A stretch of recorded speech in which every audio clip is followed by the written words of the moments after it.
So ఇక రంగారెడ్డి జిల్లా joint collector దొరికిపోయిన తర్వాత రంగారెడ్డి జిల్లాలో ఏ స్థాయిలో అవినీతి జరుగుతుంది అన్న కోణంలో ఈనాడు తీసుకున్నటువంటి వార్త ఇది. ఇక అడిగినంత ఇస్తే ఆ భూములు మీకే, రంగారెడ్డి కలెక్టరేట్లో అవినీతి అధికారుల తీరిది, ప్రైవేటు చేతుల్లోకి సర్కారు స్థలాలు. ఇక రంగారెడ్డి జిల్లాలోని ప్రభుత్వ భూములు అవినీతి అధికారులకు కాసుల వర్షం కురిపిస్తున్నాయి. వందల కోట్ల విలువైన సర్కారు భూములను ఆమ్యామ్యాలు పుచ్చుకొని అక్రమార్కులకు అప్పగించేస్తున్నారు.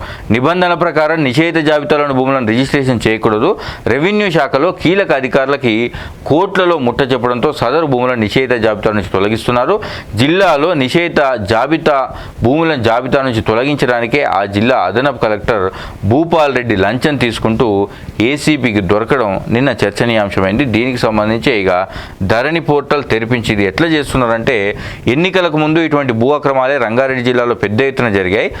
కలెక్టరేట్లో ధరణి పోర్టల్ నిర్వహిస్తున్న ఇద్దరు పొరుగు సేవల సిబ్బంది నిషేధిత జాబితాలో ఉన్న 100 ఎకరాలను దరఖాస్తుదారులకు అనుకూలంగా మార్చేశారు. అప్పటి కలెక్టర్ ధరణి పోర్టల్ తెరిపించి ఓకే చేయించారనే ఆరోపణలు వచ్చాయి. కాంగ్రెస్ ప్రభుత్వం వచ్చిన తర్వాత కలెక్టర్ను బదిలీ చేశారు. ఇక కలెక్టరేట్లోని 2 విభాగాల్లో 2-3 అధికారులు ధరణి పోర్టల్లో లోపాలకు సంబంధించిన వ్యవహారాలను పర్యవేక్షిస్తున్నారు. కొన్ని భూములకు సంబంధించి తహసీల్దార్ కార్యాలయాలు నివేదిక ఇచ్చినా కొందరు ఉద్యోగులు తమకు ఆమ్యామ్య అందనిదే సంబంధిత ఫైల్ని ఆన్లైన్ క్లియర్ చేయడం లేదు. సో ఇక ఇది పరిస్థితి. నిషేధిత జాబితాలో ఉన్నటువంటి ప్రభుత్వ భూమిని అప్పనంగా ఇచ్చేస్తున్నారు. దీనికి కోట్ల రూపాయలు కాసుల వర్షం కురిపిస్తుంది. నిన్న ఒక జాయింట్ కలెక్టర్ పట్టుబడ్డాడు, కానీ మొత్తం కలెక్టరేట్లో ఇదే దందా నడుస్తుందట. దీని మీద కూడా మరి ఏసీబీ దృష్టి పెడుతుందేమో చూడాలి. దీంతో పాటుగా నిన్న హైదరాబాద్లో భారీ ట్రాఫిక్ జామ్ అయింది వర్షం పడడంతో. ఇక ఎన్ని పైవంతెనలు అండర్ పాసులు నిర్మించినా నగరంలో ట్రాఫిక్ సమస్య తగ్గడం లేదు. మంగళవారం ఉదయం నుంచి సాయంత్రం వరకు ప్రధాన రహదారులు అన్ని వాహనాలతో కిక్కిరిసిపోయాయి. ఎన్టీఆర్ మార్గు, ఖైరతాబాద్, పంజాగుట్ట, అమీర్పేట్, సికింద్రాబాద్, ప్యారడైజ్, బేగంపేట ఇట్లా అన్ని ప్రాంతాల్లో ట్రాఫిక్ జామ్ అయితే విపరీతంగా జరిగింది. దీంతో ఇక వాహనదారులు అయితే నరకం అనుభవించిందని చెప్పొచ్చు. పలు చోట్ల అంబులెన్సులు కూడా ముందుకు కదలలేని పరిస్థితి కనిపించిందట. ఇక రాష్ట్ర వ్యాప్తంగా జరిగినటువంటి ఏసీబీ రైడ్స్ నిన్న బీసీ బాలుర వసతి గృహంలో కూడా జరిగినాయి. మల్లాపూర్ న్యూ నరసింహానగర్లోని బీసీ బాలుర కళాశాల వసతి గృహంలో మంగళవారం రంగారెడ్డి రేంజ్ అవినీతి నిరోధక శాఖ డీఎస్పీ ఏపీ ఆనంద్ కుమార్ ఆకస్మికంగా తనిఖీ చేశారు. ఇక శీలానికి వెలకట్టిన కామాంధుడు అంటూ ఇది ఒక క్రైమ్ స్టోరీ.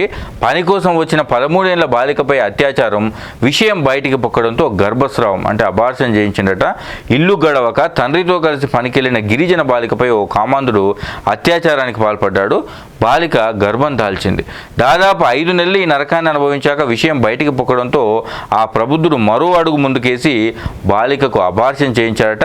బాధితులకు ఎంతో కొంత ఇచ్చేలా 2 గ్రామాల పెద్దలతో పంచాయతీ పెట్టించి రాజీ చేయాలనుకున్నాడు. ఇక డబ్బుకు లొంగని బాధిత కుటుంబం పోలీసులను ఆశ్రయించడంతో ఇక విశ్వసనీయ సమాచారం ప్రకారం వాళ్ళు పట్టుకున్నారు. ఇది ఇక శంషాబాద్ మండలంలోని తండాకు చెందిన దినసరి కూలీకి సంబంధించిన 13 ఏళ్ల బాలిక మీద జరిగినటువంటి అఘాయిత్యం ఇది. ఇక పాత బస్తీ మెట్రో మార్గంలో మరొక అడుగు అంటూ తొలి దశలో 200 వరకు ఆస్తుల సేకరణకి నోటిఫికేషన్లు జారీ అయిపోయినాయి. ఇక ఇది వేగంగా పుంజుకుంటే పాత బస్తీకి కూడా మెట్రో వచ్చే అవకాశం ఉంటుంది. ఇవి హైదరాబాద్కు సంబంధించిన వార్తలు.